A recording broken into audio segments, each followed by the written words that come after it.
Silent people are the ones who hurt the most. Back then in college, there was this guy. Let's call him Newman. Newman was always quiet about his business, never spoke to anyone, never interacted, never socialized. At first, we mistook this attitude for pride.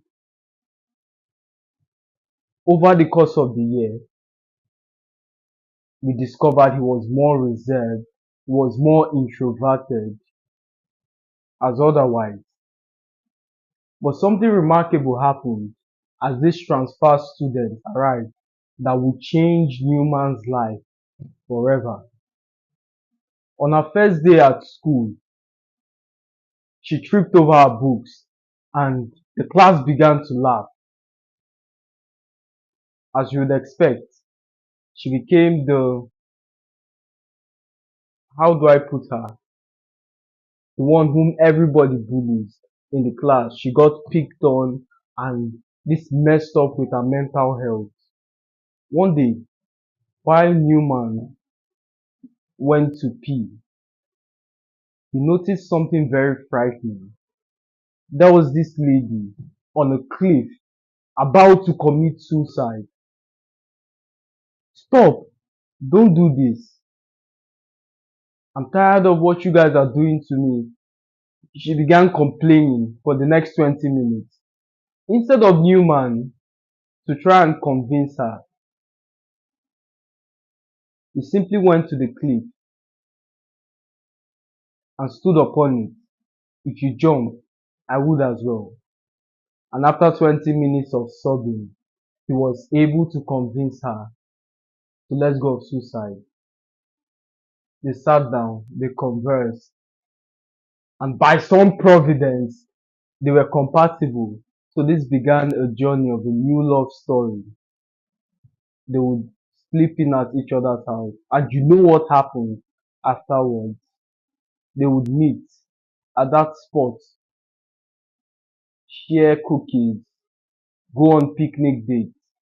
And it was more so as though they were in some kind of relationship. But something happened. Newman stopped picking up her text. She stopped responding to whatever email and text. She stopped picking up the phone calls. She went to his friend. Hello, have you seen Newman lately? Look, before you came, Newman was always reserved. He was always introverted. You kind of brought light to his life. No one truly understands him. She went to that spot where she initially wanted to commit suicide. She found his clothes and his shoes. Thinking he went for a swim, she saw a letter, I love you, with smileys. Newman took his own life.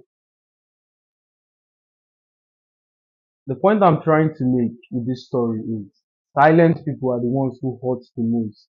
People who try to make others laugh are the ones with the most problem, are the ones with the most complicated life.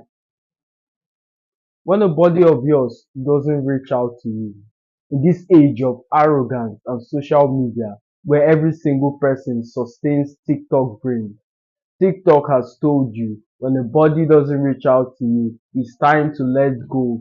Play all those sad songs and all these gay tunes you mortals listen to. The truth of the matter might be your friend needs you more than you need him. Why don't you check up on him as opposed to waiting for him to reach out? You see what's very funny with this generation? You think about someone and wonder why he hasn't reached out. Yet you don't reach out yourself, although you had that thought. It's asinine. So always check up on people. The body you might scold for not reaching out might be going through a lot of trauma, a lot of problems, so many hidden disasters, and he would like to keep it that way until he proves So every single one of you, keep being good to the people you meet. Enjoy life while it lasts. Stop living in the future.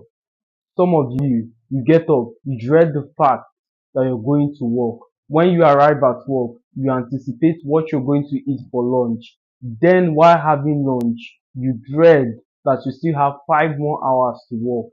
After work, you anticipate what you have for dinner. While having dinner, you think about the next Netflix show you would see on your favorite series. While watching the series, you then feel miserable because you have to go back to work tomorrow. It's a terrible way to live. What's the remedy?